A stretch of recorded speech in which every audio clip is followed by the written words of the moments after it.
When they first introduced the Suzuki Dzire to the world as the sedan alternative to the Suzuki Swift, it wasn't the most desirable car to begin with. First of all, it looked like a hatchback where they slapped a back to it. It was just, well, in my opinion, awful. But this second generation Suzuki Dzire might be a little bit more desirable to you, but we'll see how that goes out. What is going on, guys? Roy Robles here from Zigwheels.Ph, and yep, enough talk. Let's check out if the Suzuki Dzire has enough what it takes to catch your attention.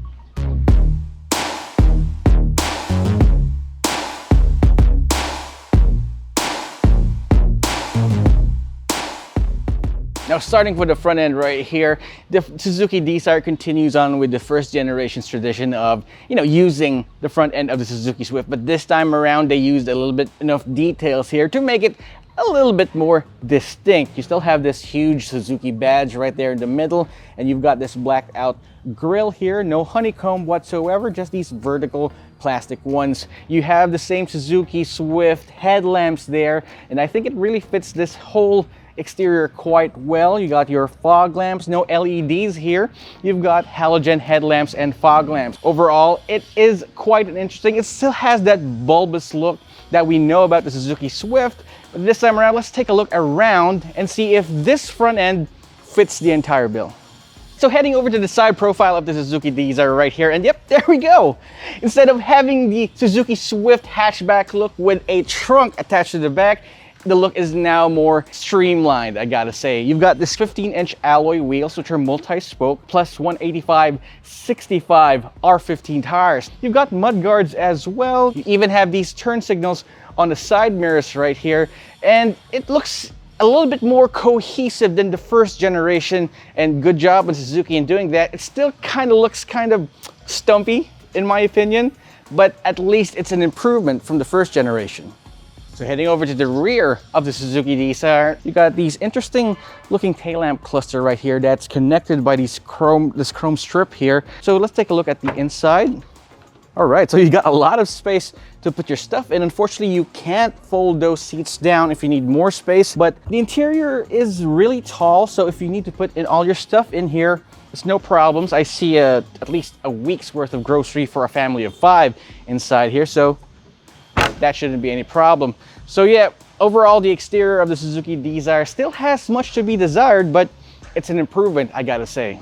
All right, so inside the Suzuki Dzire, it's really comfortable here. The seats are nicely padded, they're well bolstered, so if I'm driving aggressively in this one, I ain't going anywhere. The space is definitely something that this car can give you in spades, I gotta say. Even though you can find the window control panel right here, my legs can still stretch wider here. My shoulders aren't hindered in any way. So yeah, I can definitely see myself driving behind the wheel of this car for extended periods of time. I love the 7-inch touchscreen infotainment system right here. It's nice and responsive. Plus it's got Android Auto and Apple CarPlay, which is a must. You got your USB port right below and a 12-volt socket for extra accessories, or if you want to charge your own phone with a faster charger. I love how the dials are nicely designed right here. They're round, they're easily readable. Now the steering wheel, it's not leather wrapped. It still has this polyurethane material, but I have to say, because of how soft and nice to the touch it is, I actually prefer this one over some other steering wheels that have that fake leather. Plus you got your volume controls, your media controls here, as well as some controls for hands-free phone use. It's not adjustable for reach, just for rake, but at least the seats are adjustable. It doesn't have lumbar support though. I wish it does have it, but you can definitely extend all the way back here, so if you have longer legs, you can do so. There you go. So looking for your optimum driving position is easy. The AC is manually operated, that's fine. I like the AGS, the automated gear shift lever here. We're going to talk about that in the drive later on, but I wish that this had some sort of center armrest. It does not have that. But once we head over to the second row seats, I'll show you how that works out for the passengers in the back. All right, so yeah, let's check it out right now. All right, so the second row seats here are definitely a treat for second row passengers because of how spacious it is inside. Now you can fit 3 people here. That's not advisable, but you definitely can in a pinch. You've got these air vents in the back and another 12-volt socket. So everything that the passenger needs here in the back, you can definitely have it. The center tunnel is a bit of a hindrance if you want to stretch your feet a little bit, but that's fine. You definitely have a lot of room for your feet and your legs. The driver's seat is set up for my optimum driving position, but I still have a lot of legroom. And because of how flat the roof is, even though this is a smaller, stockier car, you still have a lot of headroom, so that's not going to be a problem. The windows are also nice there. It's not claustrophobic here at all, but you also have to set your expectations. This is a small car, but for a small car, it's definitely a lot and big on space. So space for the passengers and for the driver, it's a winner for the Suzuki Dzire. But let's check it out how it drives. I want to show you how this might just be one of the most dynamic drives in this segment. All right, so now we're behind the wheel of the Suzuki Dzire. This is the GL Plus variant, which means this is the top of the line model with the AGS, or automated gear shift system, which I'll be talking about later on. All right, so under the hood, you've got a 1.2 liter dual overhead cam 4-cylinder engine, and it makes 83 horsepower and 113 Newton meters of torque. I have to say, power delivery is it's definitely adequate for the city, and if you want to drive spiritedly, let's say on around these bends right here, it's definitely willing to rev high in order to get to the power curve and achieve optimum acceleration. But pushing the power to the front wheels is this AGS, the automated gear shift system. So what that is that it's a 5-speed transmission powered by an automated computer of sorts that controls a manual transmission. So under that hood, you get the benefits of driving a manual transmission, like the fuel economy, the power delivery, minimal power loss because of that, but you get it with the convenience of driving an automatic. So some people might find the automated gear shift system quite iffy because unlike a regular automatic transmission or CVT where you just mash the pedal and you barely feel any shift shock, in this case, when it needs to shift up or down, it actually cuts off the power and gives you a bit of a split second before it gets to the next gear. So what happens is that if you're used to driving like an automatic, you'd feel like something's wrong happening under the hood, something's broken. But that's definitely not the case. You have to think of this like you're driving a manual transmission. So it may take some getting used to, but if you're familiar with how to drive a manual transmission, just shift the shifter to M and it keeps the gear within the appropriate or the optimum speed that you're driving at. Some people love it. I love it, for example, and some people absolutely hate it. But you have to try it for yourself and see if it's your cup of tea. So let's go with handling. So you got an electronically powered steering system right here. So it's soft and it's easy to maneuver around the city just like this. But once you get up to speed, it stiffens up so that it's safer on the highway. You won't want to have a very light steering feel when you're on the highway. All right, so the driving dynamics of the Suzuki Dzire is that way because of how it's constructed. Now, it's built on the hardtech platform where Suzuki uses a stronger tensile steel so that it actually is a little bit safer and the chassis doesn't just bend whenever you're going through the streets. But also, this is the same platform as the well-loved Suzuki Swift. And because of that, check out the steering. It's direct, and if you want it to be as lively as you want around the bends, you can definitely do so.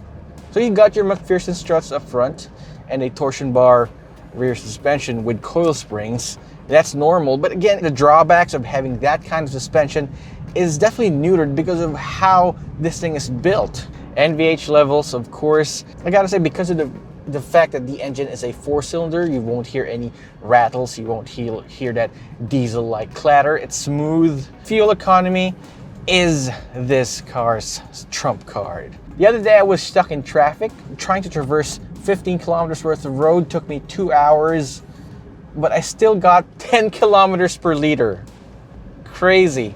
And once we took this out on the highway, it was registering around the same amount that Suzuki claims it would. But I was able to get 22 kilometers per liter on the highway.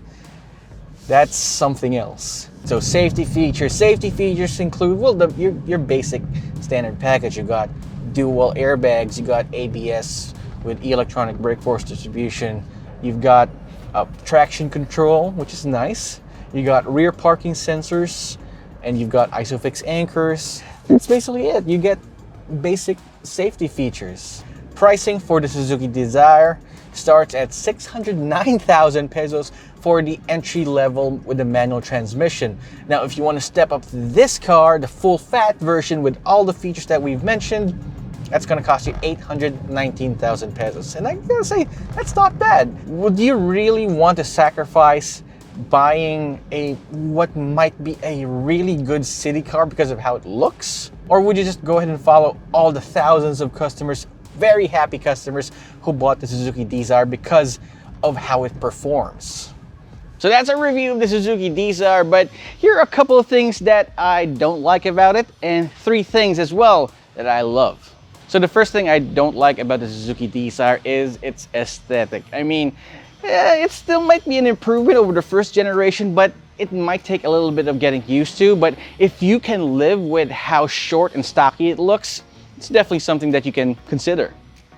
The second thing I don't like about the Suzuki Dzire is, well, the basic safety features. It doesn't even have a backup camera, and because of its odd proportions, you will definitely need to take some getting used to if you want to park this backwards or forwards, because you definitely won't know based on your periphery on the distance of the car from against the wall or something you're going to try to hit. At least it's got some backup sensors to help you out, but again, because of those proportions, you'll definitely need some getting used to, like its looks.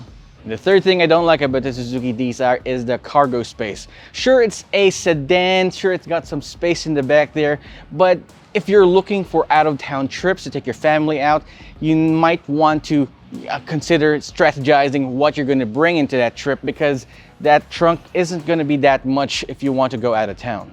Now, here are 3 things that I love about the Suzuki Dzire. The first thing I love about this, 3 letters, AGS. The automated gear shift system. Some people might not like it. It's a love it or hate it kind of affair, and I'm more in the love it section. I love how it actually is a manual transmission inside there under the hood, but a computer controls it so that you can actually don't need that third pedal when you're driving. So it makes driving a little bit more easier. So what that does is that you get the effects, or you get the benefits of driving a manual transmission, like fuel economy, with the ease and convenience of an automatic. The second is ride quality. Now, among all the subcompact sedans out there, this one must be the most solid, because it's not crashy, it's not tinny at all. It really drives solid thanks to that hardtech technology in that chassis. I gotta say, you have to try this out. It doesn't drive like a subcompact sedan at all. It's really solid. And the last thing I love about the Suzuki Dzire is that although the cargo space might use a little bit more work, the interior space is amazing. Now, you know my frame, I'm 5'10.5" and a little bit more stocky, and I'm a bit wide, but I can definitely fit myself inside comfortably. I was stuck in traffic a lot in this car lately, but it's very comfortable inside. Suzuki is a real winner when it comes to trying to maximize interior space, and that's what they've done in the Suzuki Dzire. But I want to know what you think, so drop me a comment in the comment section down below and tell me if the Suzuki Dzire has enough of what it takes to make it a more desirable subcompact sedan. While you're at it, subscribe to our channel and hit that notification icon so you wouldn't miss any of our videos. This is Roy Robles from Zigwheels.Ph, and I'll see you guys next time.